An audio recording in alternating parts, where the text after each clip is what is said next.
Doctor, I wish could have been around you a couple years ago when H1N1 was coming out. That got to the point where we would watch the local news and find out where we could finally get our shot. There were no shots available here. Let's wait next week. You'd go at the local college, and people would line up for hours on end to get these shots. No doubt something else is going to pop up in the next couple of years that is going to lead to the same thing.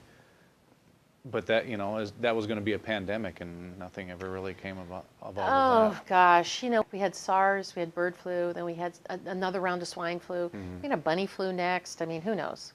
And so it's going to keep recycling. But what those two big pushes were for in 2005, the bird flu and then swine flu again, was the $7.2 billion that George Bush gave to Novartis to develop their new flu shot factories. And then when swine flu came along, it was the rest of the money that the government gave them to